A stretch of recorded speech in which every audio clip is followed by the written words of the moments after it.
Alhamdulillah Rabbil Alamin. Donc, toutes les louanges appartiennent à Allah Azza wa Jal, le Seigneur de l'univers. Une petite assise au sujet de justement un thème qui est très important. Et on va parler un petit peu, disons, des points de convergence et des points de divergence qu'il peut y avoir entre les musulmans et les juifs. D'accord, on démarre dans quelques secondes, Inch'Allah.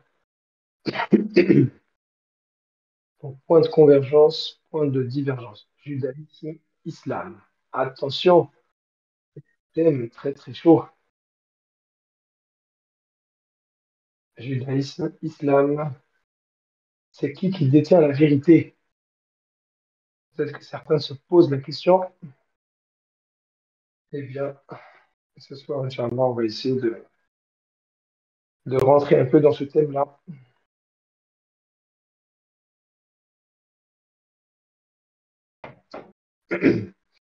Donc, euh, disons qu'avant de commencer le live, peut-être, pour ceux qui veulent essayer de suivre en même temps, on peut prendre donc, dans la Torah, purée, il y a des gens qui s'appellent en 404. Dans la Torah, donc, on va se baser essentiellement sur le premier livre de la Torah, qui est le livre de la Genèse, et puis on va aussi se baser sur le Coran. Donc, Alhamdulillah, Rabbil Alamin. Salam alaikum wa rahmatullahi wa barakatuh. J'espère que vous allez bien. Le thème de ce soir, c'est pourquoi les Juifs ne croient pas en l'islam. Donc, c'est un petit peu ça le thème. Et puis, on va démarrer, Inch'Allah, avec quelques comparaisons. Donc, tout d'abord, on remercie Allah Azza wa Jal, le Seigneur de l'univers, de nous permettre de nous exprimer sur ce thème-là, qui est un thème très très important, qui est un petit peu une confrontation entre judaïsme et islam, mais pas uniquement, ça peut être aussi vu du point de vue du rassemblement. Donc, qu'est-ce que le juif et le musulman ont de commun et en quoi ils divergent? Puisque quand vous regardez, même du point de vue du judaïsme, du point de vue des juifs, du point de vue des rabbins, des grands rabbins, le musulman, finalement, il adore le même Dieu que les juifs. Sur ça, nous sommes d'accord. Si vous demandez à un juif qui a de la connaissance, il va vous dire que oui, les musulmans adorent le même Dieu que nous. Alors pour les juifs, ils vont considérer, eux, de leur point de vue, que les chrétiens n'adorent pas le même Dieu que eux. Et par contre, pour les musulmans, ils sont OK. Donc, les juifs et les musulmans, voilà, adorent le même Dieu au niveau du tawhid, etc. Donc, on est assez d'accord de ce point de vue-là. Donc, on pourrait se poser une question très importante finalement. Donc, c'est un petit peu ça disons, la problématique qu'on essaye de développer ce soir. Bah, finalement, si les juifs sont d'accord que les musulmans adorent le même Dieu que eux, eh bien, pourquoi est-ce qu'ils n'acceptent pas l'islam? C'est ça disons, le cœur du débat.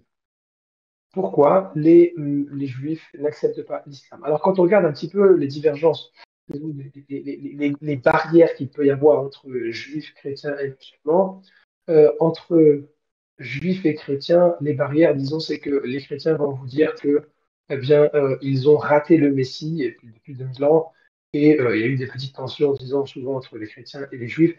Mais du point de vue du juif, il va vous dire que le chrétien, en fait, il prétend être le nouvel Israël, donc le nouveau serviteur, voilà, le nouveau peuple élu. Et donc, ils vont diverger sur le fait que, voilà, les chrétiens vont dire c'est nous maintenant le nouveau Israël.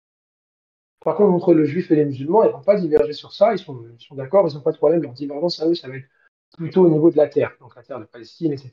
C'est à nous, non, c'est à nous, non, c'est à eux. Donc, c'est sur ça que vont se baser les divergences. Mais donc, si on rentre un peu plus dans le sujet, donc, pourquoi les juifs ne croient-ils pas à l'islam? Et bien, pour ça, on va démarrer avec un verset du Coran. Vous savez, déjà, un point important, c'est quand vous prenez le Coran, on parle beaucoup des enfants d'Israël et on parle même beaucoup de Moïse. Moïse, alayhi salam, donc Moshe pour les Juifs, Moussa, alayhi salam pour nous, Moïse en français, etc. Moses en grec. Eh bien, si vous voulez, même le Coran, c'est dans le Coran, le prophète dont on parle le plus, c'est Moïse. D'accord? Plus de 100 fois, on parle de Moïse, Moussa, alayhi salam. Et puis, quand vous regardez bien dans le Coran va faire ressembler le prophète Mohammed alayhi salatu wassalam le prophète Moussa, alayhi salatu wassalam. Ce sont les deux prophètes qui se ressemblent le plus. Même Allah Azza wa Jal, dans le Coran, il va vous dire à plusieurs reprises que le Coran est descendu et puis son semblable, c'était la Torah. Donc, Torah, Coran. C'est mis vraiment, le parallélisme, il est très, très fort.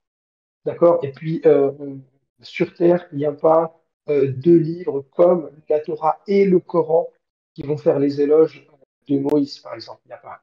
Ça n'existe pas. Il n'y a pas deux livres sur Terre, pas deux livres sur Terre, en dehors de la Torah et le Coran, qui vont faire les éloges du prophète Abraham.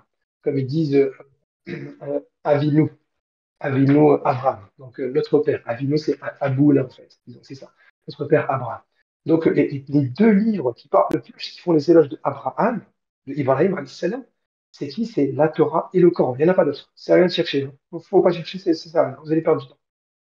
Les deux livres qui parlent le plus du monothéisme, d'accord, de l'amour de l'Éternel, notre Créateur, de Allah Azza wa Jalla, etc., que c'est lui le seul qui mérite l'adoration, c'est lui le seul Créateur, etc., c'est lui qu'il faut invoquer, c'est lui qu'il faut prier, etc., et tout. Les deux livres qui en parlent le plus, c'est la Torah et le Coran. Donc en fait, la Torah et le Coran, ce sont deux livres qui sont dans une même ligne de conduite, dans une même idée. Et puis, disons que quand on regarde les grandes lignes de la Torah, les grandes lignes du Coran, c'est la même chose. C'est pareil. Sur ça, on est d'accord. Maintenant, quand on va regarder, donc comme je disais, le Coran parle beaucoup des enfants d'Israël et des prophètes, etc. et tout. Et donc, nous avons un passage, on va commencer par la lecture par un passage du Coran, et puis après, on ira dans la Torah, Inch'Allah. Donc, quand on prend Surat numéro 2, Surat al-Baqarah, on va prendre un passage qui est donc la Surat numéro 2 au verset 122. Donc, Coran, Surat 2, verset 122. Allah Azza wa Jalla, il va nous dire, Bismillah ar-Rahman ar-Rahim, Ya bani Israël, adhkuru ni'mati allati an'amtu alaykum wa anni faddaltukum ala al-alamin. Regarde ce verset comme il est extraordinaire. Donc, le Coran parle aux enfants d'Israël ici. D'accord? Donc, quand on prend le Coran, Surat 2, au verset numéro 122, Allah Azza wa Jalla, il va dire, ô enfants d'Israël, rappelez-vous mon bienfait dont je vous ai comblé et que je vous ai favorisé par-dessus le reste du monde. D'accord? Donc ici, le Coran reconnaît que les enfants d'Israël, ils ont reçu un bienfait d'Allah Azza wa Jal que les autres peuples n'ont pas reçu. Ça, c'est un point, il faut le dire. D'accord? Et d'ailleurs, le mot Israël, c'est un mot que le musulman aime bien. D'accord? Peut-être ça peut choquer, mais Israël fait référence à Jacob. Jacob, qui est Jacob, qui est un prophète, un musulman. D'accord? Jacob, c'est le fils de Ishaq. Donc nous, en tant que musulmans, nous croyons en Israël. Et parce que pour nous, Israël, il était musulman. Il est soumis. Israël, c'est-à-dire Jacob. D'accord? Ça, c'est un point qui est très, très important. Vous voyez encore des similitudes qu'il peut y avoir entre finalement le judaïsme et l'islam. Et à la fin, il faudrait se poser la question, mais quelle est la barrière? Qu'est-ce qui empêche finalement les juifs d'aller dans la continuité de la Torah et de croire en l'islam? C'est ça la question vraiment de ce soir. Donc, ô enfants d'Israël, rappelez-vous mon bienfait dont je vous ai comblé et que je vous ai favorisé par-dessus le reste du monde. Donc, Allah Azza wa Jalla, il a accordé des bienfaits aux enfants d'Israël qui sont détaillés dans d'autres sourates, notamment la sourate 5, en particulier le fait de recevoir la prophétie des prophètes, la révélation, des rois, etc. et tout. Donc ça, c'est important. Par contre, le verset numéro 123, vous voyez ici, ça va contrebalancer. Donc, ils ont été favorisés. Ça ne veut pas dire qu'ils doivent, ça ne veut pas dire qu'ils doivent euh, rester sur l'idée que nos ancêtres, ils ont été favorisés ou nous n'avons plus rien à faire. Le Coran est contre cette idée-là. Le Coran te dit justement au verset juste après, واتقوا يوما c'est bien واتقوا يوما لا تجزي نفس عن نفس شيئا ولا يقبل منها عدل ولا تنفعها شفاعة ولا هم ينصرون. Et donc, craignez le jour où nulle âme ne bénéficiera à une autre. C'est-à-dire que le jour du jugement dernier, on ne peut pas dire mes ancêtres c'était un tel et un tel. Je suis fils d'Abraham, donc c'est garanti. Non. Quand on est fils d'Abraham, c'est-à-dire qu'on fait comme lui. D'accord? C'est ça qui est important. Mais le fait de dire mon grand-père c'était un tel, mon père c'était un tel, je suis fils de fils de fils de, ce jour-là, ça ne sert à rien. Redouter le jour où nul âme ne bénéficiera à une autre, où l'on n'acceptera d'elle aucune compensation et où aucune intercession ne sera utile. Et ils ne seront pas secourus. Donc vous voyez ici, le Coran est très clair. C'est pas parce que tu es fils de un tel et que tes ancêtres étaient prophètes que ça va être utile pour toi. Les ancêtres qui étaient des prophètes, etc. et tout, eux, ils ont œuvré. Ils ne se sont pas dit on a un ancêtre. Abraham, Ibrahim, alayhi salam, il ne s'est pas dit c'est par mes ancêtres, etc. Non. Justement, le père d'Abraham, il était polythéiste. Donc Abraham, c'est parce qu'il a justement cru en Allah Azza wa Jal, il a aimé Allah Azza wa Jal plus que tout, il a fait des sacrifices, c'est pour ça qu'Allah il a aimé. Donc c'est pour ça que le croyant, il doit faire pareil. Il doit faire comme Abraham et il ne doit pas dire je suis fils d'Abraham. Vous voyez, c'est ça la différence. Il ne doit pas juste dire je suis fils d'Abraham, c'est bon. Non. Par contre, si tu fais comme Abraham, comme Ibrahim, eh ben là tu es sauvé. Et nous, ce qu'on remarque, c'est que parfois les gens, justement, ils veulent s'arrêter au côté Israël, Israël, c'est bon, c'est bon, c'est bon. Mais justement, il faut faire comme Israël faisait, comme Jacob faisait. Qu'est-ce qu'il faisait? Il ne se dit pas, je suis fils d'un tel, c'est bon. Non, Jacob, il avait œuvré, il craignait son Seigneur, etc. Donc c'est ça, en fait, être musulman, c'est quoi? C'est ça. C'est ne pas dépendre des anciens, mais à chaque moment, tu dois faire tes... C'est ça qui est très important. Maintenant, quand vous regardez rapidement dans la structure de la sourate numéro 2, après disons cet avertissement aux enfants d'Israël, etc. et tout, eh bien, le Coran va passer à autre chose. Juste après, vous voyez, on était dans la sourate 2, on citait les versets numéro 22 et 122 et 123. Au verset numéro 124, suite, après avoir parlé pendant longtemps des enfants d'Israël, Allah Azza wa Jal, il va remonter aux ancêtres d'Israël, justement. Aux ancêtres d'Israël, c'est-à-dire qui? Isaac et au-dessus, et en particulier Abraham. Et juste après, au verset numéro 124, donc, rappelle-toi quand ton Seigneur eut éprouvé Abraham. Et ça, vous voyez, ça c'est incroyable. Ça veut dire que nous, on prétend que c'est bon, on est fils d'Israël, on est sauvé, mais l'ancêtre d'Israël, Abraham, il a dû être éprouvé. C'est ça qui est incroyable.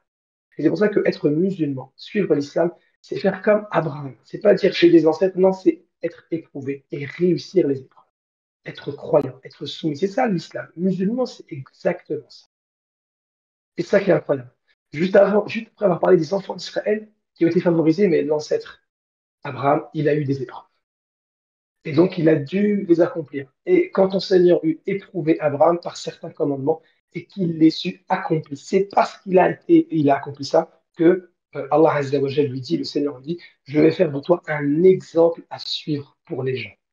Un exemple, hein. Un exemple, c'est-à-dire que les gens vont devoir faire comme lui. Et quand vous continuez la sourate, donc je vous invite à lire les passages qui suivent, on va voir que Ibrahim, alayhi salam, par la suite, il va faire une invocation sur du verset numéro 127. Et quand Abraham et Ismaël élevaient les assises de la maison, ô notre Seigneur, accepte ceci de notre part, car c'est toi l'audient, l'omniscient.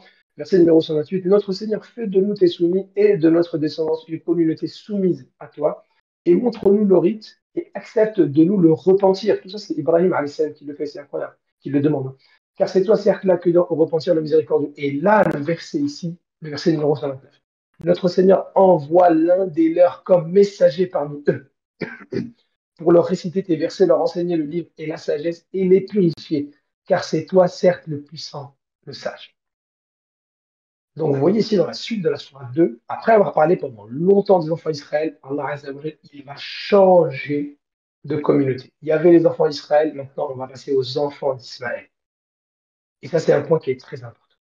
Donc, quand on retourne dans la Torah, le premier livre des enfants d'Israël, qui est le livre de Bereshit, la Genèse, on retrouve des traces de cette invocation de notre père Ibrahim. D'accord? Donc, permettez-moi de maintenant basculer du côté de la Torah. On va prendre le livre de la Genèse et on va aller directement droit au but. Et puis après, peut-être on détaillera un peu. D'accord? Le verset le plus clair, le plus important, c'est Genèse 17 au verset numéro 20. Quand vous prenez Genèse chapitre 17 au verset numéro 20, c'est un verset qui est irréfutable. D'accord? À l'égard d'Ismaël, je t'ai exaucé. Donc là, c'est l'Éternel qui parle à Abraham. À l'égard d'Ismaël, je t'ai exaucé. En plus, en hébreu, il y a un certain jeu de mots. pour Ismaël, c'est comme si je t'ai entendu. D'accord? Parce qu'Ismaël, c'est le fait d'entendre. Dieu a entendu. À l'égard de Ismaël, je t'ai entendu. En fait, il y a une sorte de jeu de mots. À l'égard d'Ismaël, je t'ai exaucé. Pourquoi ici, Dieu exauce Abraham? Puisque, puisque Dieu avait annoncé à Abraham qu'il allait avoir un autre fils qui était Isaac. Et Abraham, il a peur, il se dit, si j'ai un autre fils, alors peut-être que Ismaël, il va mourir. Donc, qu'est-ce qui se passe? Et c'est pour ça que, quand on retourne deux versets avant, Abraham, il avait invoqué qu'Ismaël vive devant ta face. Donc, l'invocation d'Abraham, c'était qu'Ismaël vive devant ta face. Qu'il vive, qu'il soit vivant. D'accord? Et je ne veux pas qu'Ismaël meure. Et finalement, ni lui, ni ses descendants, puisque c'est ce qu'on va voir dans le verset numéro 20. Donc, quand on est dans Genèse 17, 20, à l'égard d'Ismaël, je t'ai exaucé. On rappelle que là, on parle d'Abraham. Hein. Qui peut se comparer dans la Torah à Abraham? Qui? Personne. Je t'ai exaucé. Invocation d'Abraham, exaucé par qui? Exaucé par Dieu. Voici. C'est pas juste, c'est bon, il ne va pas mourir, ne t'inquiète pas, c'est pas ça. C'est pas ça la réponse. Je, un, je le bénirai. Deux, ça suffit pas. Je le rendrai fécond. D'accord? Trois, je le multiplierai à l'infini. Mais fécond, c'était déjà beaucoup. Là, je le multiplierai à l'infini. Quatre, il engendrera 12 princes. Cinq, je ferai de lui une grande nation. Mais on l'a déjà dit fécond, on l'a déjà dit multiplié à l'infini. Donc, c'est non seulement il va vivre, mais il va tellement vivre que ça va être incroyable. Donc, vous voyez cette invocation-là d'Abraham, on retrouve une trace ici dans la Torah où l'Éternel a exaucé Abraham. Donc maintenant, une question simple. Oui, ça ne sert à rien d'aller à droite et à gauche. Une question simple qu'on peut poser à n'importe quel croyant de la Bible, c'est la nation d'Ismaël ici, c'est qui? Peut-être on va nous dire que c'était certains bédouins dans le désert, peut-être on va nous dire que c'était peut-être les Nabatéens, bah, peut-être que... Mais attendez, réfléchissez un petit peu. Quand est-ce que cette invocation-là, elle a reçu son exaucement exhaustif? C'est avec qui? C'est avec l'islam et les musulmans. Et sur ça, même les rabbins sont d'accord. Les rabbins sont d'accord que c'est avec l'islam, que d'ailleurs, quand ils parlent d'Ismaël aujourd'hui, de Ishmaël, ils font référence à l'islam et aux musulmans. D'accord? Donc sur ça, il n'y a même pas de débat. Donc ici, la grande nation, d'accord, ça va concerner l'islam. La nation, elle a pu commencer à grandir dans l'islam, ça a pu commencer un petit peu, mais c'est avec l'islam le véritable accomplissement. Donc là, nous avons une prophétie. D'accord. Nous avons une prophétie dans la Torah, le premier livre de la Torah où l'Éternel exauce l'invocation d'Abraham et lui promet une grande nation, et cette grande nation-là fait référence indubitablement à l'islam. Sur ça, il n'y a pas photo. Donc maintenant, deux possibilités. Soit l'islam, ça vient de Dieu, soit l'islam, ça vient du diable. Il n'y a pas 36 solutions. Non, non, non, faut pas chercher loin. D'accord, faut pas chercher loin. On est dans la Torah, Dieu est en train d'exaucer l'invocation d'Abraham. C'est pas un roi qui est en train d'exaucer n'importe qui, un pécheur ou un fou ou un sorcier. Non, on est l'Éternel qui exauce Abraham. C'est pas n'importe quoi.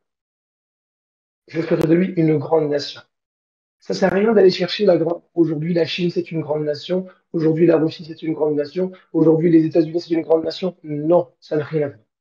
Ici, il y a marqué je, c'est moi qui vais faire de lui une grande nation. Les Babyloniens, une grande nation, mais nous n'avons pas de texte où c'est marqué que c'est Dieu qui fait des Babyloniens une grande nation. On a des textes où Dieu dit je ferai venir les Babyloniens, par exemple. Ça existe. Mais nous n'avons pas de texte où c'est Dieu qui dit je ferai de lui. C'est Dieu qui va se charger de faire cette grande nation. Donc maintenant, cette nation, elle vient de qui? Soit elle vient du diable, soit elle vient de Dieu. Il n'y a pas 36 solutions. Maintenant, dire que cette nation-là, ça vient du diable, ça veut dire que c'est accuser Dieu d'avoir exaucé Abraham et de lui avoir donné comme réponse à sa prière une nation satanique. C'est ça que vous voulez dire. Donc Dieu a exaucé la prière d'Abraham en lui accordant une nation satanique, ça ne passe pas. Ouh, c'est pas possible. Ça fume dans la tête. C'est pas possible. On peut pas. On ne peut pas. Par conséquent, c'est l'islam vient forcément de Dieu. Il n'y a pas de solution, c'est dans la Torah. On n'y peut rien. Donc la Torah, soit on accepte, soit pour nous la Torah c'est 100% authentique, comme bah, les gens qui croient en la Torah que nous avons aujourd'hui, soit vous devez admettre que dans la Torah, non. Alors il peut y avoir du vrai, il peut y avoir du faux, et à ce moment-là, c'est un autre débat. D'accord? Je ne pense pas qu'aujourd'hui, quelqu'un, juif ou un chrétien, va me dire que dans la Torah, c'est du 50-50. Pour eux, voilà, c'est 100%, 99 peut-être des erreurs de copie qui vont peut-être dire ça, mais pour eux, c'est authentique. Donc, cette grande nation ne peut venir que de Dieu. Donc là, nous avons, premier livre de la Torah, une annonce qui est extraordinaire, qui va annoncer l'islam. Et quand vous regardez bien, d'accord? Quand vous regardez bien, si on va même dans les détails, si on détaille un petit peu, il y a, en fait, même la Torah que nous avons aujourd'hui, d'accord? Elle a préservé des signes qui montrent clairement que c'est l'islam et que l'islam vient de Dieu. D'accord? On ne dit pas que tout ce qu'il y a dans la Torah, voilà, tout est authentique. Et sur ça, on n'a pas besoin de se prononcer. D'accord? Mais nous savons il y a des traces aujourd'hui dans la Torah que nous avons aujourd'hui dans la Bible qui montrent que l'islam est vrai. Alors maintenant, rien que, en fait, si vous regardez tout l'épisode de la prophétie de la nation d'Israël, c'est extraordinaire. Tout. Et quelqu'un qui est habitué à la lecture de la Genèse, de la Torah, il va constater ça par lui-même. D'accord? Tout d'abord, la prophétie d'une grande nation. Vous savez, c'est répété combien de fois dans la Genèse? Combien de fois l'Éternel, Dieu, Hachem, comme l'appellent les Juifs, combien de fois l'Éternel a-t-il annoncé cette grande nation, cette prophétie dans la Genèse? Une fois, non. Deux fois, non plus. Trois fois, et non, c'est pas trois, c'est quatre. Quatre fois. Quatre fois dans la Torah, il y a l'annonce de cette grande nation. Quatre fois. Genèse 16, 10. Genèse 17, 20. Genèse 21, 13. Genèse 21, 18. Deux fois au père d'Ismaël qui est Abraham, deux fois à la mère d'Ismaël qui est Agar. Donc quatre fois. Quatre fois. C'est pas n'importe quoi. Autre élément qu'on prend en considération, c'est que Ismaël, il y a eu pour lui une intervention divine avant sa naissance. C'est-à-dire que Ismaël, dans Genèse 16, 10, il y a l'ange de l'Éternel qui apparaît à Agar et qui vient justement annoncer, qui vient annoncer future naissance pour Agar. Et un ange qui vient annoncer à quelqu'un, à une femme, qu'elle va avoir un fils plus tard, vous pouvez comparer dans la Bible, c'est des gens qui sont, voilà, c'est pas n'importe qui. Des prophètes, des gens, c'est toujours des gens qui sont très importants. Donc ça, c'est un point qui est très important. Et en plus, la première fois que l'ange de l'Éternel apparaît dans la Bible, mais c'est pour Agar et son fils Ismaël. Ah ben, on n'est pas dans le Coran. Hein. Là, c'est pas le Coran, c'est la Torah. La première fois dans toute la Torah, dans toute la Bible, que l'ange de l'Éternel apparaît, c'est où? Dans le désert, merci, dans le désert, pour une femme et pour parler de la nation d'Ismaël. Donc là, déjà, si vous voulez, l'islam, c'est dès le début de la Torah. C'est pour ça qu'en fait, l'islam, quand on nous parle d'islam, en tant que musulman, c'est pas une nouvelle religion, non, c'est la base de tout. Ça veut dire que l'islam, c'est revenir à justement la pratique des anciens, de Abraham, etc. Et c'est revenir au tout début, finalement, l'islam, c'est revenir au début de la Genèse. C'est revenir à la première prophétie donnée par l'ange de l'Éternel. C'est exactement ça, l'islam. Alhamdulillah. Et puis, en tant qu'accepter l'islam, c'est tout simplement reconnaître que, voilà, on veut faire comme Abraham, c'est tout. Il n'y a pas de. C'est très simple. Troisième élément important, c'est qu'il y a eu une intervention divine avant la naissance d'Ismaël et il y a aussi une intervention divine pour sauver Ismaël de la mort.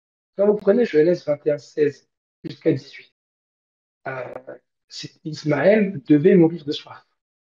Attendez, Ismaël, ça va engendrer la nation islamique, ça vient de Satan, etc. Mais oui, il va mourir, pourquoi le sauver? Eh ben non, intervention divine, un ange apparaît encore une fois pour justement ramener, pour apporter de l'eau à Agar, qu'elle puisse abreuver son fils. Donc encore une fois, intervention divine. Quand vous voyez des anges qui interviennent pour sauver quelqu'un au niveau de, quand il est encore enfant, c'est quoi? C'est Moïse, par exemple. Des interventions divines pour sauver des personnages importants. Même Jésus, bon, même si les Juifs ne croient pas en Jésus, c'est la même chose dans Matthieu 2. Donc, encore une fois, intervention divine pour le sauver de la mort. On avait intervention divine avant sa naissance, intervention divine pour le sauver de la mort. Mais il y a un point qui est encore très important. Qu'est-ce que ça veut dire Ismaël? C'est un nom qui a été choisi par Dieu. Quand vous prenez même dans la Torah, dans l'Ancien Testament, partout, lorsque, lorsque Dieu choisit lui-même le nom de quelqu'un, c'est encore une fois un personnage important. C'est encore une fois le nom Israël. Il vient d'où? C'est Jacob. Mais c'est-à-dire que c'est Dieu qui a choisi ce nom Israël et il y a le nom El qui veut dire Dieu. Avec Ismaël, c'est pareil. C'est un nom qui a été choisi par Dieu, premièrement. D'accord? C'est un nom qui a été choisi par Dieu. De même que Isaac, c'est un nom qui a été choisi par Dieu. Donc vous avez Ismaël a été choisi par Dieu. D'accord? Et Isaac a été choisi par Dieu. Jacob, c'est pas un nom qui a été choisi par Dieu. Par contre, Israël, c'est un nom qui a été choisi par Dieu. Donc, si vous voulez, en fait, en Ismaël, il y a un nom qui est choisi par Dieu et qui comporte le nom divin El. Alors que Isaac, c'est un nom qui a été choisi par Dieu sans contenir le nom divin. Vous voyez? C'est-à-dire que dans Ismaël, en fait, il y a deux choses. Un nom choisi par Dieu comme Isaac, et il comporte le nom de Dieu, El, comme Israël. Donc, en fait, en Ismaël, il y a Isaac et Israël. C'est exactement le même. Autre point important, c'est concernant justement la bénédiction. Donc là, on va parler un peu plus, on va rentrer un petit peu dans un point qui est important et qui peut être choquant aussi. Donc, je demande de rester concentré et voilà, de contrôler un peu les émotions. D'accord? On va rentrer sur un point qui concerne la bénédiction. La bénédiction d'Ismaël. Parce que quand on regarde Genèse 17, 20, à l'égard d'Ismaël, je t'ai exaucé, voici, je le bénirai. Donc, Ismaël a reçu une bénédiction. D'accord? Donc là, j'ai envie juste de retourner dans, par exemple, en fait, non, pas même pas besoin d'aller loin. On va rester dans Genèse 17. Quand vous regardez Genèse 17, 2, j'établirai mon alliance entre moi et toi et je te multiplierai à l'infini. Là, c'est Dieu qui parle à Abraham. D'accord? Abraham. Parce que, voilà. En fait, si vous voulez, le fait de revenir aux enfants d'Israël, c'est bien parce que Israël, c'est un très grand prophète. Mais on peut aller plus loin que Israël, on peut aller à Abraham. Et les musulmans, si vous voulez, c'est voilà, c'est les enfants d'Abraham. D'accord? Donc c'est pour ça que ce soir, nous, l'invitation qu'on propose aux gens, c'est de ne pas revenir aux enfants d'Israël, mais aux enfants d'Abraham. C'est encore plus haut. Ok. Donc, Genèse 17, 2, j'établirai mon alliance entre moi et toi et je te multiplierai à l'infini. Vous voyez, je te multiplierai à l'infini, c'est répété pour Ismaël. Ok. Donc, Abraham tomba sur sa face, Dieu lui parla. Abraham, c'est ça qui est important. Abraham. Il s'appelle pas encore Abraham. D'accord. Au début, Abraham s'appelait Abraham. Ok. Voici mon alliance que je fais avec toi, tu deviendras père d'une multitude de nations. Ça, c'est un point important. Genèse 17, 4, 17, 5. Donc, mon alliance, voici mon alliance que je fais avec toi, tu deviendras père d'une multitude de nations. C'est-à-dire qu'on ne t'appellera plus Abraham, mais ton nom sera Abraham. Vous voyez, c'est plus long. Abraham, c'est plus long, un père de plus de nations. Car je te rends père d'une multitude de nations. Je te rendrai fécond à l'infini, je ferai de toi des nations et des rois sortiront de toi. Donc, en fait, pourquoi Abraham s'appelle maintenant Abraham? C'est une question importante à poser, ça. Une question qu'on peut poser aux juifs, aux chrétiens, aux musulmans. Pourquoi Abraham, maintenant, il s'appelle Abraham? Pourquoi ce nom qui devient plus long? Pourquoi? Parce que il devient père d'une multitude de nations. Ça veut donc dire que le changement de nom, parce que c'est vrai que certains nous disent, attention, j'ai déjà entendu ça de la part des rabbins, attention, Ismaël, il est fils de Abraham, Isaac, il est fils de Abraham. Vous voyez la petite nuance? Donc Isaac, il serait en fait mieux que Ismaël, parce que Isaac est né quand Abraham s'appelait Abraham, alors que Ismaël, il est né quand Abraham s'appelait Abraham. Oui, mais attendez, parce que là, c'est un point qui est important. Mais Abraham, à travers qui il met en valeur son nom. C'est-à-dire que parce que le sens de Abraham, c'est père de multitudes de nations. Mais ça, c'est fait à travers qui? Est-ce que c'est fait à travers les juifs ou les musulmans? Vous allez me dire les deux. À travers les juifs, les musulmans, les chrétiens. C'est vrai, je suis d'accord avec vous. Mais quel pourcentage représentent les juifs aujourd'hui? Ils sont combien? Ils sont très peu. Alors que les musulmans, ils sont beaucoup plus. Beaucoup plus. On est dans les milliards. Donc ça veut dire que, moi, c'est pas pour dire plus on est de la vérité. Non, c'est pas ça mon argument. Mon argument, c'est qu'ici, nous sommes dans une prophétie de la Torah qui annonce que On ne t'appellera plus Abraham, mais ton nom sera Abraham. Pourquoi? Car c'est Dieu qui fait ça. Je te rends père d'une multitude de nations. Mais c'est à travers qui? Si ce n'est à travers les musulmans. Ce sont les musulmans aujourd'hui qui représentent le plus Abraham. Ce sont les musulmans. Les juifs représentent Abraham, oui, mais beaucoup moins que les musulmans. Et pour ça, je donne deux arguments. Deux arguments. D'accord? Premièrement, la quantité. La quantité, c'est un argument qui est validé par la Torah qui est en face de nous. Genèse 17, 5. Tu s'appelles Abraham parce que je te rends père d'une multitude de nations. Donc là, on est dans la quantité. C'est Dieu qui le dit dans la Torah. Et ce sont les musulmans aujourd'hui qui sont beaucoup plus nombreux que les juifs. Ça, c'est premièrement. Donc, c'est à travers les musulmans que le nom Abraham devient Abraham. Ça, c'est important. Donc, donc ça, c'est un point qui est très important. Deuxièmement, qu'on nous montre quelqu'un, en dehors du musulman, qui fait plus les éloges du prophète Abraham. Ça n'existe pas. Vous pouvez chercher jusqu'à demain. Pourquoi? Parce que déjà, rien que déjà, quand on prend le Coran lui-même, est-ce que vous avez dans la Bible un livre qui s'appelle Abraham? Attendez, je vais chercher avec vous. Je vais regarder, on ne sait jamais. D'accord? Là, je suis sur bibleenligne.net. Je regarde tous les livres de la Bible. Genèse, Exode, Lévitique, Nombre, Deutéronome. Non, Josué. Ah, nous avons Josué. Josué.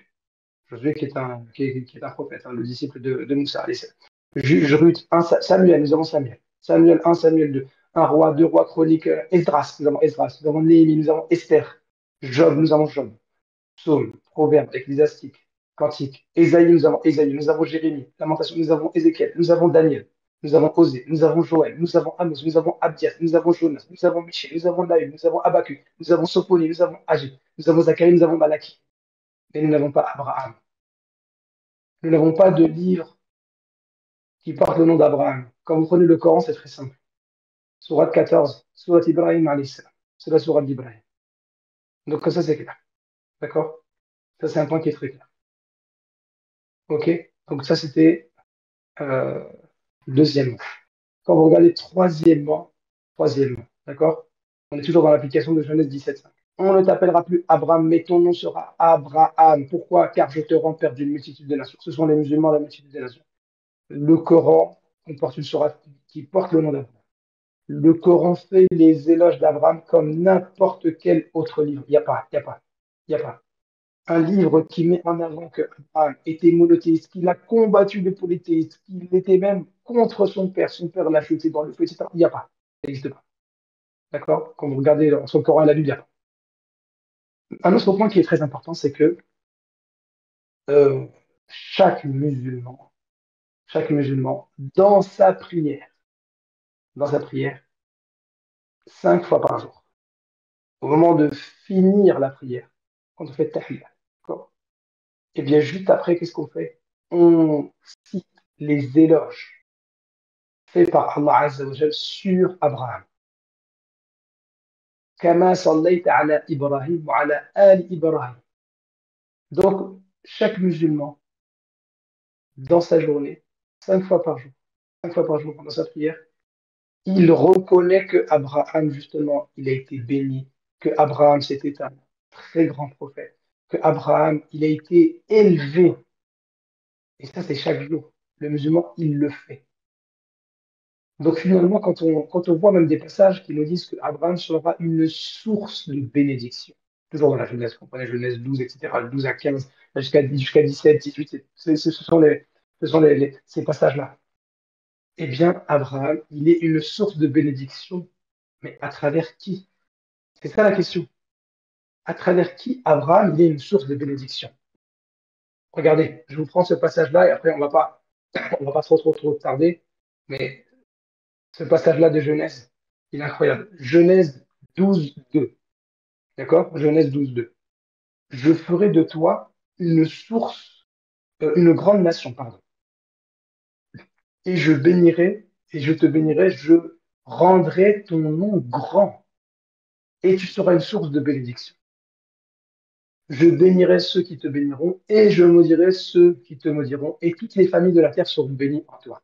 Le verset 3, il est aussi applicable à Jacob. On a un passage comme ça qui ressemble à Jacob. qui indique je bénirai ceux qui te béniront, toutes les familles de la terre, etc., seront bénies en toi. Nous n'avons pas de problème. Le fait de se revendiquer d'enfants d'Israël, en fait, c'est une chose qui reste noble parce que Israël, c'est un grand prophète. Mais Israël, ça vient d'où de base? Israël, c'est le fils de Isaac qui est le fils d'Abraham. Donc, Abraham, c'est au-dessus. Abraham, c'est au-dessus. Donc, et d'ailleurs, s'il n'y a pas Abraham, il y a pas d'Israël. D'accord? C'est pour ça que le musulman, en fait, il ne remonte pas aux enfants d'Israël. Le musulman, il remonte plus haut aux enfants d'Abraham. Ibrahim alayhi salam. Donc, Genèse 12.2, je ferai de toi une grande nation et je te bénirai, je rendrai ton nom grand. Tu seras une source de bénédiction. C'est à travers qui que ça se passe? Ça, c'est à travers les musulmans qui, chaque jour en la prière, bénissent Abraham. Et les musulmans, une fois par an, ils accomplissent le pèlerinage pour justement commémorer les sacrifices accomplis par notre père Ibrahim alayhi salam. Donc maintenant, on pourrait encore rajouter beaucoup de choses, mais il suffit juste de comparer. D'accord? Il suffit juste de comparer pour pas monopoliser vraiment le temps. On laissera un petit peu de temps justement pour les questions. Comparer, d'accord? Justement, quelqu'un qui va lire la Torah, il n'a qu'à comparer. D'accord. Puisque peut-être un juif va me dire, ouais, moi, j'ai pas besoin d'un prophète arabe, je dis ça, Israël, Israël. Ouais, mais le fait de trop s'attacher à Israël, justement, est-ce que c'est pas un signe qui montre que on cherche uniquement un territoire, ou bien on va chercher juste uniquement un nom, puisque des fois, les gens parlent plus d'Israël que de Hachem, comme ils disent, de Dieu. On entend plus le nom Israël que l'Éternel. Alors que Abraham, qu'est-ce qu'il faisait? Abraham, il faisait quoi? Le musulman, il fait comme Abraham. Abraham, c'était l'Éternel avant tout. Aujourd'hui, on voit que les gens, ils sont beaucoup plus attachés à une terre, beaucoup plus attachés à un nom Israël, alors qu'Israël, c'est une créature comme nous. Israël, c'est Jacob, c'était un grand homme, bien sûr. Un grand homme, un prophète, c'était. Voilà. Mais ça reste un homme. C'est-à-dire qu'on ne peut pas l'invoquer, on ne peut pas l'adorer. C'est un modèle à suivre, oui, bien sûr. Mais Israël lui-même, justement, il invoquait qui? Il priait Dieu, l'Éternel. Donc c'est pour ça qu'aujourd'hui, on tombe dans cette confusion, dans cette erreur de oui, c'est Israël avant tout. Les gens pensent beaucoup plus. Et ça devient de l'adoration, des fois même. Les gens, ils sont, ouais, Israël, Israël, Israël. Israël, ok, mais Abraham, il était au-dessus. Et Abraham, qu'est-ce qu'il faisait? C'est l'Éternel, c'est Dieu, c'est Allah Azza wa Jalla avant tout. Et c'est ça une des différences que nous avons aujourd'hui entre le musulman et le juif. C'est que le juif, il est beaucoup en avant Israël et le musulman mais beaucoup plus en avant Allah Azza wa Jalla. Ça, c'est un point qui est irréfutable, ça se voit tous les jours. Donc, juste pour conclure, si on compare un petit peu quelques signes qu'on trouve encore une fois dans la Torah, vous savez, Abraham, il a eu plusieurs enfants. Il a eu Ismaël qui était premier-né, qui vient d'Abraham. Ismaël qui était premier-né. Et ensuite, nous avons Isaac. D'accord? Et Abraham a aussi eu d'autres enfants, d'accord, qui sont appelés fils de Kétura. Quand on regarde dans toute la Bible, euh, les deux enfants qui sont appelés fils d'Abraham, littéralement, ce sont Ismaël et Isaac. D'accord, les fils de Kétura, ils sont directement mis par les auteurs de la Bible, ils sont directement mis sur le côté. D'accord? Et quand on compare, quand on met en comparaison ces quatre personnages qui sont Ismaël, Isaac, Israël et Ésaü, ces quatre personnages-là, ils sont importants. D'accord? Ismaël, Isaac, et ensuite on a Jacob et Ésaü. Eh bien, qui a été prophétisé avant sa naissance? Ismaël, oui. Isaac, oui. Israël, oui. Ésaü, oui, aussi. Les fils de Kétura, ils sont pas prophésés. Qui a été divinement sauvé avant la mort? Ismaël, oui. Isaac, oui. Israël, non. Ésaü, non. Quel, qui a eu son nom choisi par Dieu? Ismaël, oui. Isaac, oui. Israël, oui. Ésaü, non. Qui contient le nom de Dieu dans son propre nom? Ismaël, oui. Isaac, non. Israël, oui. Ésaü, non. Qui a été exaucé par Dieu? Ismaël, oui. Il a été exaucé par Dieu. Il a été exaucé par Dieu, notamment des textes sur ça. Genèse 21, 17. Isaac, oui. Israël, oui. Ésaü, non. Dieu fut avec qui? Avec Ismaël, oui. Avec Isaac, oui. Avec Israël, oui. Avec Ésaü, non. Qui est considéré comme ayant reçu une bénédiction? Ismaël, oui. Isaac, oui. Israël, oui. Et là, il faut qu'on en parle. Ésaü, non. Donc, vous voyez, en fait, on peut continuer encore comme ça. Qui a reçu une prophétie d'une grande nation? Ismaël, oui. Isaac, oui. Israël, oui. Ésaü, non. Vous voyez, multiplication à l'infini, c'est indiqué pour qui? Ismaël, oui. Isaac, non. Israël, oui. Ésaü, non. Donc, si on peut faire un tableau, on voit, il y a beaucoup de oui, oui, oui. Pour Ismaël, il y a beaucoup de oui, oui, oui, oui. Pour Isaac, il y a aussi des oui, oui, oui. Pour Israël, il y a aussi des oui, oui, oui. Pour Ésaü, il n'y a que des non. Donc, comment maintenant on peut mettre Ismaël du même côté que Ésaü? Ça, quand on regarde dans la Torah, c'est pas possible. On parle énormément de Isaac. On parle énormément de Israël. Mais on parle en mal de Ésaü. Ésaü, c'est pas bon. Ésaü, c'est bon. Ésaü, c'est bon. Mais pour Ismaël, on parle en bien et on se tait. Comme s'il y avait une prophétie. D'abord, c'était les enfants d'Israël et ensuite, on va passer aux enfants d'Ismaël. Et une personne qui va lire la Torah avec intelligence, elle va arriver à ce constat-là. Et c'est ce que le Coran, justement, a mis en valeur. Dans la sourate 2, quand vous prenez la sourate 2, on parle des enfants d'Israël au début et ensuite il y a un changement de nation. C'est-à-dire que les enfants d'Israël, ils ont eu leur temps et puis après, on va revenir au-dessus des enfants d'Israël, c'est-à-dire les enfants d'Abraham à travers Ismaël. Pour conclure, un point qui est important, d'accord? Les conclusions, c'est aussi un dernier élément et après on laisse un petit peu de quelques questions. C'est un passage par rapport à la bénédiction. Donc c'est un passage qui est un petit peu difficile, d'accord? C'est rapidement, on va prendre la Genèse chapitre 27. D'abord, Genèse chapitre 17, verset 20, on rappelle à l'égard d'Ismaël, je t'ai exaucé, voici, je le bénirai. Donc, est-ce que Ismaël, il est béni dans la Torah, oui ou non? La réponse, c'est oui. Une bénédiction, est-ce que cette bénédiction-là, elle est authentique? Bien sûr que oui, ça vient de Dieu. Donc, il n'y a pas de débat là-dessus. Par contre, quand on prend dans la Genèse, chapitre 27, vers les versets, vous pouvez lire tout le chapitre 27, on remarque que, un point qui est important, Isaac devait bénir le premier-né. Vous savez, Isaac, il a deux enfants. Premier-né, c'est Ésaü. Deuxième enfant, c'est Jacob. Jacob qui va s'appeler par la suite Israël. Donc Isaac, il voulait bénir son premier-né qui était Ésaü. D'accord? C'est ce que Isaac voulait. Sauf que Ésaü, il n'avait pas donné beaucoup d'estime au droit d'aînesse. Ça, on le voit dans Genèse, la fin du chapitre 25, il me semble. Donc, comme il n'avait pas donné beaucoup d'estime au droit d'aînesse, son droit d'aînesse, il avait faim, il l'a vendu pour un plat de lentilles et Jacob lui a acheté son droit d'aînesse. Ça, c'est expliqué dans la fin de Genèse 25 ou Genèse 26, je ne sais plus. Donc, euh, Jacob, finalement, il a acheté le droit d'aînesse de la part de son frère Ésaü. Donc, au moment, Isaac, le texte ne dit pas s'il le sait ou pas, Isaac, au moment où il veut bénir son fils premier-né, eh bien, la mère de Jacob, finalement, elle n'est pas trop d'accord, et donc elle va dire à Jacob, bah, déguise-toi en ton frère Ésaü, et comme ça, ton père, il va te bénir. Parce que Isaac, il était devenu vieux, il voyait plus trop, donc il ne faisait pas trop la différence, il ne pouvait pas voir c'est qui son fils. Donc, en gros, pour expliquer que Isaac, finalement, il a béni Jacob, qui est Israël, par erreur. Ça, c'est important de le dire. C'était une erreur selon le texte. Le texte, il le dit, puisque c'est pas moi qui le dis, hein. C'est-à-dire que Jacob, de sa bouche, lui-même, il dit que si, en gros, si je fais ça, je vais passer pour un voleur. C'est lui qui le dit. Donc, lui-même, de l'aveu de Jacob, parce qu'on lui dit, oui, mais il a vendu le droit d'aînesse, etc. Oui, ça c'est vrai. Mais de la bouche de Jacob, c'est sorti. Peut-être je vais vous lire le verset comme ça. Comme ça, il n'y a aucun problème. D'accord? Je vous lis juste le passage important. D'accord? Quand vous prenez, hop, c'est très très rapide. D'accord? C'est Genèse 27. Et Genèse 17, c'est pour Ismaël. Genèse 27, hop, c'est pour Israël. Donc quand vous regardez, hop, voilà, Genèse 27, verset numéro 11, 12, voilà, verset 27, 12. Peut-être mon père me touchera-t-il, je passerai à ses yeux pour un menteur et je ferai venir sur moi la malédiction et non la bénédiction. D'accord? Donc ça veut dire que c'est Jacob lui-même, il s'est pas dit c'est bon, j'ai acheté le droit d'aînesse, je vais expliquer à mon père, ça me revient à moi. Lui-même, il est au courant que cet argument ne passe pas.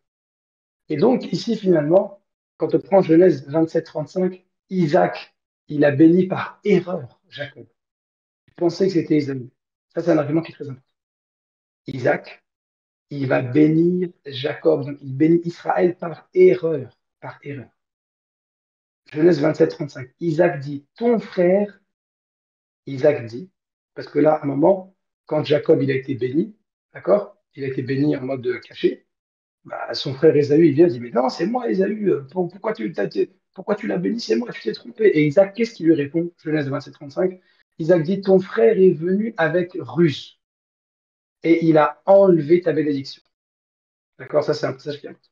Donc, au final, quand on résume un petit peu Genèse 27, Jacob, qui est Israël, il a rusé pour avoir sa bénédiction. C'est passé par un mensonge, c'est passé par un mensonge, d'accord? Et donc, Isaac a béni Israël par erreur. Mais par la suite, la Torah accepte quand même, et puis Isaac, il est béni, pardon, Jacob, il est béni, etc. Dans les passages 28, etc. Donc, ça veut dire que Dieu valide quand même. D'accord? Ça, c'est dans la Torah, etc. Donc, ça veut dire que maintenant, mon argument, il est le suivant. D'accord? Il est le suivant. Et c'est un argument qui est très simple à comprendre pour n'importe qui. N'importe qui écoute ici, s'il recherche la vérité, il va comprendre, c'est très simple. D'accord? Genèse 27 nous dit que Jacob, donc qui est Israël, a rusé et menti pour être béni par Isaac. Donc c'est une bénédiction qui est volée. Je mets des guillemets à voler parce qu'il a acheté, etc. Mais ça passe quand même par une ruse. C'est pas clair. C'est ça qui est important. D'accord? C'est une bénédiction qui a été accordée à Israël et qui est Jacob, donc à travers une ruse, à travers un mensonge, à travers beaucoup de... Voilà, c'est pas un truc qui est clair. Et malgré tout, Dieu accepte quand même et il fait que d'Israël sortent la plupart des prophètes. La plupart des prophètes d'Israël. Qui, Moïse vient d'Israël. Aaron, ça vient d'Israël. David, ça vient d'Israël. Salomon, ça vient d'Israël. Et on dit, alayhi salatu wassalam, parce que nous les considérons comme des prophètes. D'accord. Cet épisode-là n'est pas dans le Coran. D'accord. Donc nous, là, je parle de la Torah. D'accord. Cet épisode de la bénédiction qui est prise par triche, etc. Donc ça veut dire que si, selon la Torah, Dieu valide une bénédiction qui est prise avec triche et que malgré tout, il y a des prophètes, une grande nation qui descend d'Israël alors que c'est pris avec de la triche, mais que dire si Dieu lui-même il donne une bénédiction à Ismaël de manière honnête? C'est ça mon argument. De manière honnête, Genèse 17, 20, Dieu a béni Ismaël sans que ça passe par une bénédiction, sans que ça passe par un vol, sans que ça passe par de la triche, sans que ça passe par de la ruse, sans que ça passe par un déguisement. C'est une invocation exaucée à Abraham. C'est pour ça que les musulmans, l'islam s'est retourné au début. C'est retourné plus haut que enfant d'Israël, enfant d'Abraham. Et c'est à ça que justement, les musulmans aiment tellement cet islam-là qui n'a rien à voir avec tout ce qui est terrorisme, avec ce qui se passe. On se désavoue, on s'est déjà désavoué plein de fois.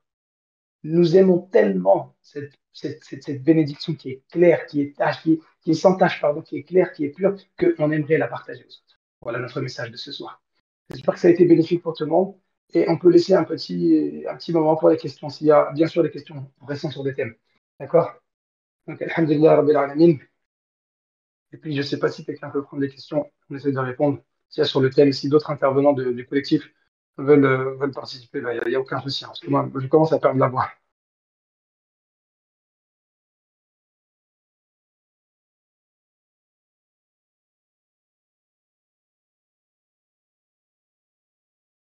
Je ne sais pas s'il y a d'autres, est-ce qu'il y a d'autres gens hop, qui veulent participer.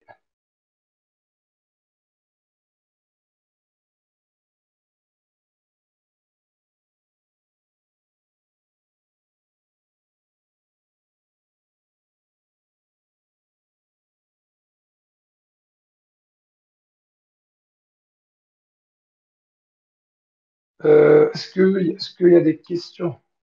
Alors, je regarde. Hop. Est-ce qu'il y a des questions sur le Discord? Sur le Discord ou sur le YouTube?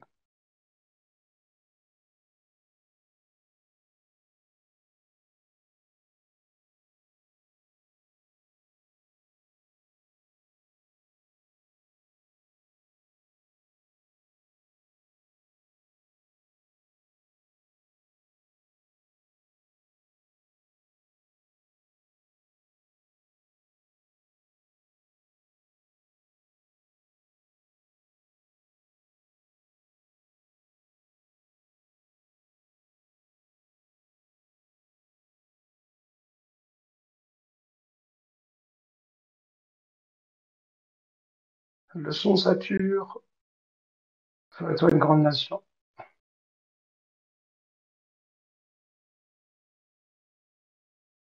Est-ce qu'il y a des questions? Sinon, s'il n'y a pas de questions, il n'y a pas de souci. Des questions sur le thème, hein, s'il vous plaît.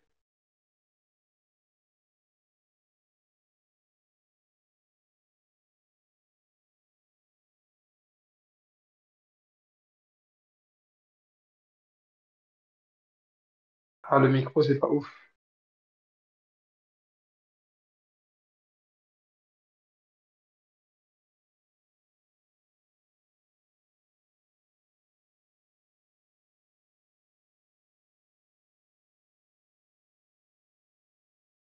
On attend 5 minutes, Inch'Allah, après, sinon, s'il n'y a pas de questions, il n'y aurait pas de souci. Peut-être ça a été clair, alhamdulillah.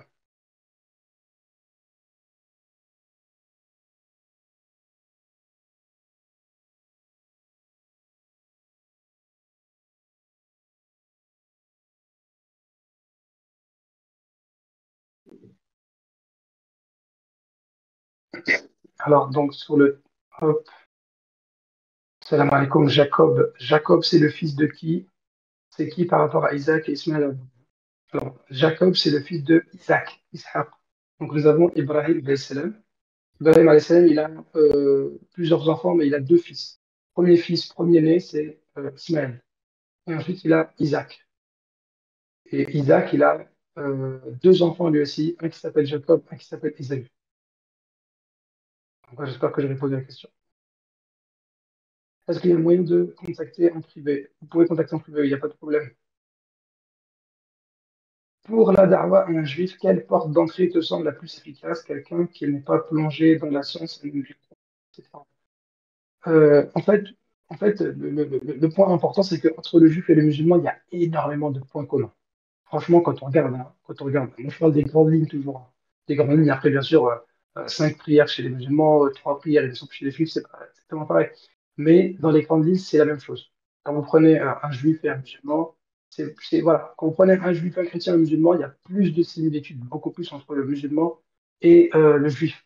Alors que pourtant, le chrétien, il possède la Bible, la Bible, il possède la Torah. Mais c'est le musulman et le juif qui vont se ressembler le plus. Donc, déjà, le point important, c'est, disons, la da'wa par rapport aux juifs, d'accord, moi je pense, c'est de revenir ensemble, de revenir, que le juif et le musulman, ils se discutent, ils se posent, pardon, ils discutent sur le premier livre de la Torah, c'est-à-dire la Genèse. On regarde que c'est vrai que les enfants d'Israël, parce que peut-être aussi des fois les juifs, ils ne savent pas que le musulman croit au prophète juif. On croit en Israël, pour nous Israël, voilà, on croyait qu'il était musulman, Jacob aussi, David aussi, Salomon aussi, alayhi salatu wassalam. Donc, dans un premier temps, lui montrer que nous reconnaissons que oui, les enfants d'Israël, ils ont eu des faveurs, ils ont eu des prophètes, ils ont eu des livres, etc. D'accord? Et deuxièmement, de regarder que oui, c'est vrai, mais quand on remonte à Abraham, avec Abraham, il y a. Ah, c'est la base de tout. Et le musulman, il revient justement à Abraham. Et donc nous, on propose justement aux Juifs de revenir plus haut que les enfants d'Israël, aux enfants d'Abraham. Donc vraiment, c'est de parler de cette prophétie de la jeunesse, pour moi, c'est le moyen le plus efficace.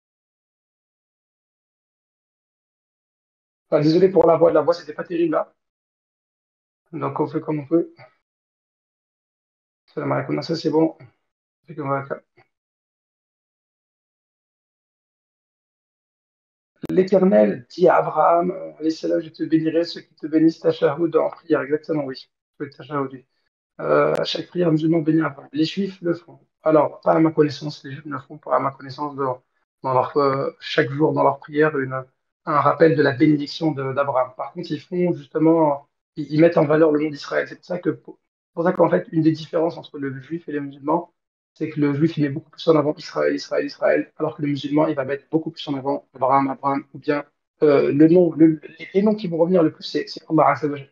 D'accord? Donc c'est vrai que euh, on est un petit peu étonné par rapport à ce côté-là, de mettre plus limite en avant Israël que l'Éternel, que Hachem, comme ils disent.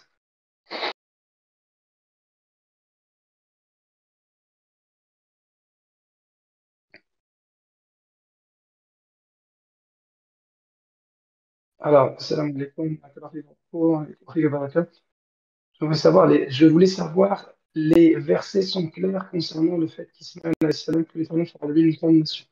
Que pense-t-il de cela? Est-ce que les Juifs nous considèrent comme les descendants d'Ismaël? Alors oui, pour les Juifs, en fait, si vous voulez, pour les Juifs, c'est... hop. En fait, pour les Juifs aujourd'hui, ils vont considérer que Ismaël, c'est représenté par le monde musulman, et Édom qui est le fils de Ésaü. D'accord? Donc Ésaü, Édom, c'est un peu la même chose. D'accord? C'est son fils, mais on peut citer l'un en voulant parler de l'autre, et que Ésaü représente un peu l'Occident. D'accord? Donc, c'est donc pour eux, pour les Juifs, dans tous leurs livres de prophétie, etc., et tout, Ismaël s'est associé au monde musulman.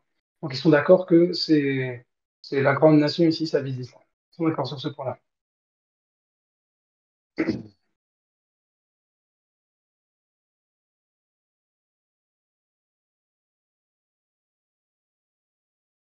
Message privé, oui, non, ça marche, c'est vraiment des messages privés, je pense. Alors, je voulais savoir, vu qu'on compare un peu les liens islamiques avec le judaïsme, à l'heure actuelle, nous sommes la seule nation au monde qui pratique le sacrifice d'Abraham, ou les Juifs le pratiquent. Il me semble qu'ils font les Yom Kippour, mais je ne sais pas si c'est une ressemblance. Oui, non, le Yom Kippour, c'est un autre truc. Yom Kippour, même au niveau de la similitude de l'hébreu et de l'arabe, c'est aussi impressionnant parce que Yom Kippour, c'est comme si on disait Yaoum. Yaoum en arabe, c'est un jour, et Kippour, c'est lié à Al-Kafara. D'accord? Al-Kafara, c'est le fait d'expier. Un verbe Al-Kafara, c'est ça. Donc, c'est le jour de l'expiation pour eux, le Yom Kippour, c'est ça. Un jour durant lequel ils vont jeûner et accomplir aussi des sacrifices, mais c'est pas en lien avec le sacrifice d'Abraham. C'est pas en lien avec le sacrifice d'Abraham, et c'est plutôt les musulmans qui le font ici. D'accord? Après, est-ce que c'est Isaac, est-ce que c'est Ismaël au niveau du sacrifice? C'est pas le point le plus important. Ce qui est important à retenir, d'accord, c'est c'est justement cette notion que Abraham, il est parti jusqu'au bout. D'accord? Il était prêt à sacrifier son fils. C'est ça qui est important. D'accord? Donc, dans le Yom Kippour, c'est pas le sacrifice d'Abraham. Peut-on dire que ceux qui maudissent Abraham à ce sens? Après, ça en sort un petit peu des sujets, j'ai l'impression. D'accord? On sort un peu du sujet parce que ça, c'est un thème très à part. Question, pourquoi les Juifs ont-ils abandonné totalement la Kaaba alors qu'ils se réclament d'Abraham? Parce que pour eux, en fait, et pour les Juifs, ils ne sont pas concernés. Ils vont te dire que Ismaël, il fait son truc à côté et nous, on fait notre truc à côté. Donc, l'Arabie, la Kaaba, etc., c'est pas pour nous. Nous, c'est voilà, nous, c'est avec Isaac et tout. Donc, pour eux, voilà quoi. Ils se revendiquent d'Abraham, mais pas d'Ismaël.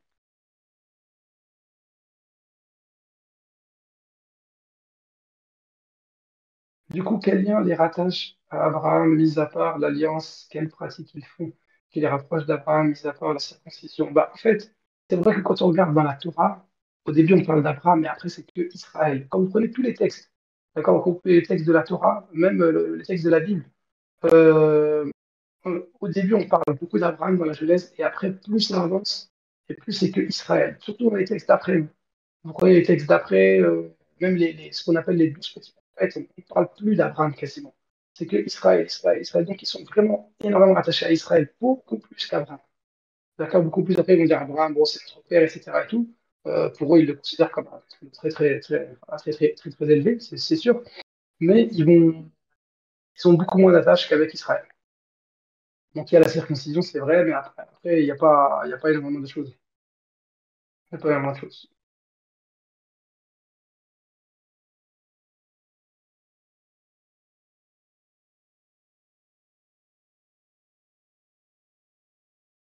Comment est-ce que dans l'histoire, les Juifs ont-ils prié à la Kaaba et ont-ils reconnu que c'est Abraham qui l'a construite? J'ai pas de souvenir par rapport à ça. J'avais lu un passage d'un rabbin qui parlait de ce thème-là, mais je ne me souviens plus, donc je préfère pas dire de bêtises. D'accord, donc est-ce que les Juifs ont prié à la Kaaba ou bien en direction de la Kaaba? Parce que donc, pour eux, ils priaient en direction de Jérusalem. Donc, prier à la Kaaba, à l'intérieur, je ne sais pas si c'est la question. Donc, c'est trop formulé. Mais si c'est en direction de la Kaaba, donc c'était plutôt en direction de Jérusalem.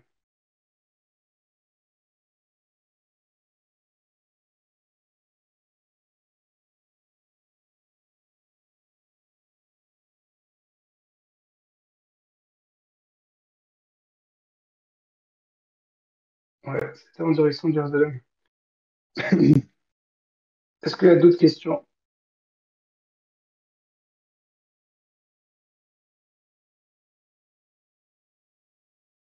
Non, mais sinon, vraiment, quand on compare, quoi, en fait, des fois, je me dis pourquoi il y a ces disputes. Bon, après, c'est sûr que le contexte de la terre, etc., voilà, c'est sûr que ça, c'est sûr que ça pose un peu des problèmes. Mais sinon, ce que Allah Azza wa Jal, il nous demande dans le Coran, c'est justement, c'est de discuter de la meilleure manière avec les gens du livre, hein, que ce soit avec les juifs, avec les chrétiens, etc.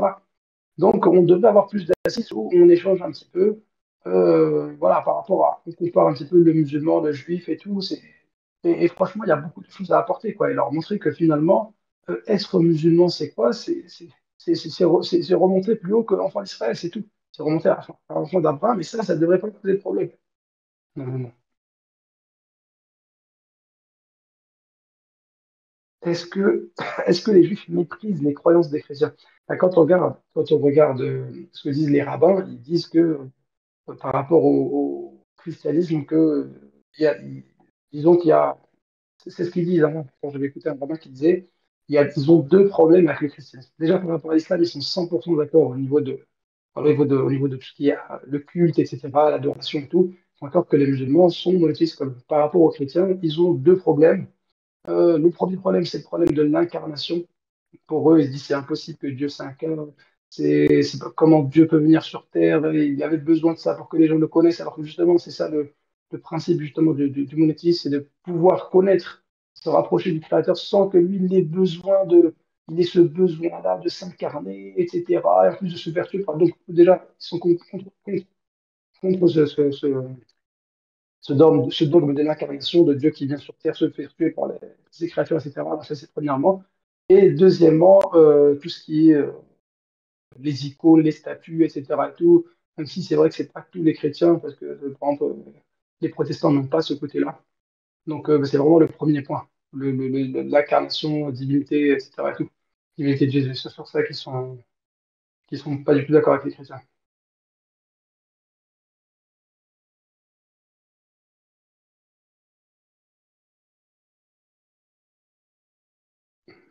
Donc j'espère que j'ai répondu à la question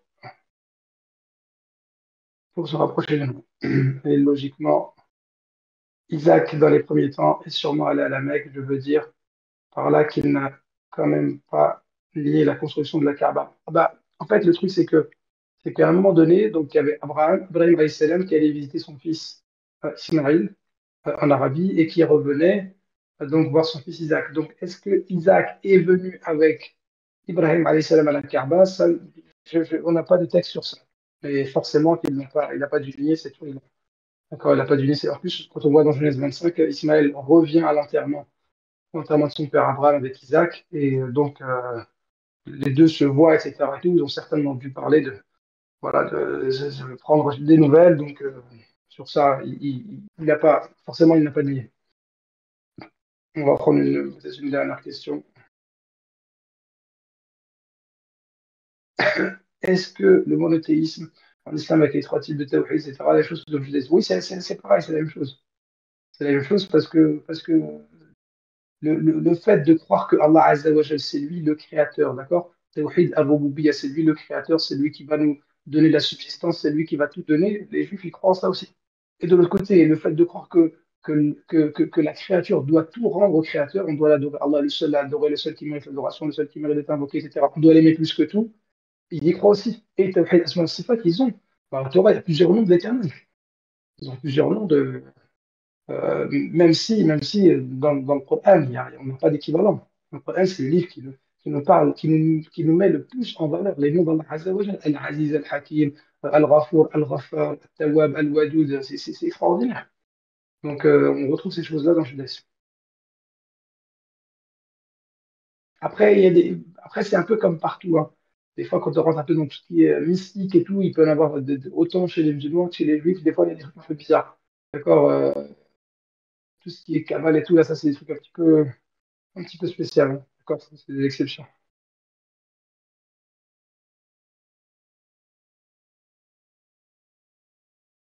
Voilà. Est-ce qu'il y a des dernières questions?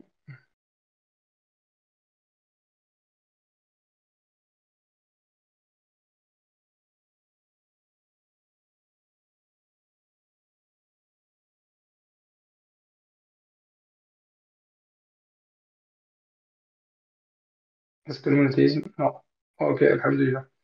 Bon, écoutez, les amis, j'espère que c'est. Ah non, je crois qu'il y a une dernière question qui va se poser.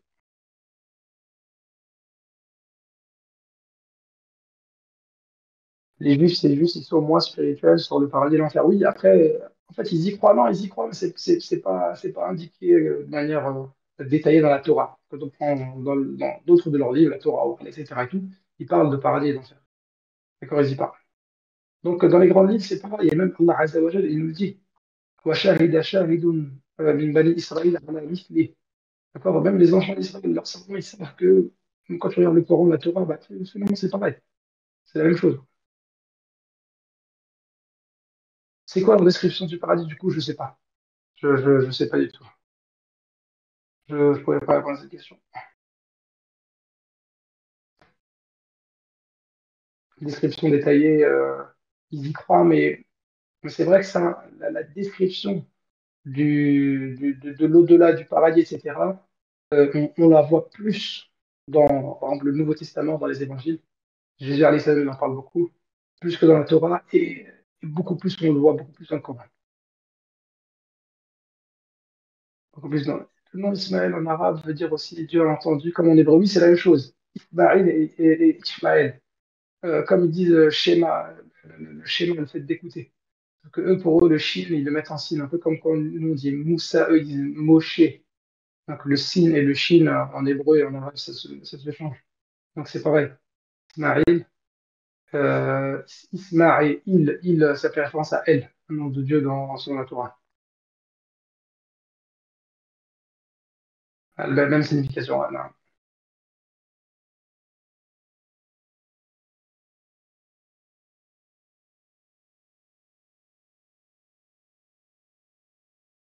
Moi, je pense que le live arrive à sa fin. Puis de toute façon, on fera encore d'autres vidéos, des petites vidéos ou peut-être des lives, toujours sur ce thème-là, histoire de bien connaître un peu, si se connaître un petit peu, quoi, connaître un peu les quoi la croyance dans le judaïsme, en islam, etc., les liens, même peut-être des vidéos sur tout ce qui est la terre d'Israël et tout, Palestine et tout, ça peut être bien d'apprendre un peu tout ça. Et est-ce que quelqu'un peut te poser des questions? MP, vous pouvez me poser des questions à MP, j'essaie de répondre quand je peux, Inch'Allah, il n'y a pas de souci. D'accord? Donc j'espère que ça a été bénéfique. Et qu'Allah Azza wa Jalla nous facilite à tous. D'accord? L'islam, comme je le répète, c'est vraiment revenir à la croyance d'Abraham. C'est encore plus haut que les enfants d'Israël. D'accord? Donc, et on est fiers de ça. Hein, c'est pas, l'islam, c'est pas un truc nouveau, 7e siècle, etc. Et tout, tout. Non, ça, c'est avec le prophète Mohammed alayhi salam. Mais ce qu'Allah Azza wa Jalla, il a voulu, c'est justement, avec la dernière révélation, avec la dernière religion, le dernier livre, c'est justement revenir à la base, au premier. À la base, et quand on regarde à la base de la Torah, bah, justement, c'est parce que c'est vrai que des fois, on nous dit, oui, mais la Torah, c'est bien au Coran, on était là avant vous, oui, c'est vrai. Mais quand on prend votre livre à vous, bah, le début, c'est qu'on parle de nous avant vous. Donc, c'est aussi ça. C'est aussi ça le point qui est très important. Et voilà, qu'Allah Azza wa Jalla nous facilite à tous. سبحانك اللهم وبحمدك أشهد أن لا إله إلا أنت أستغفرك وأتوب إليك السلام عليكم ورحمة الله وبركاته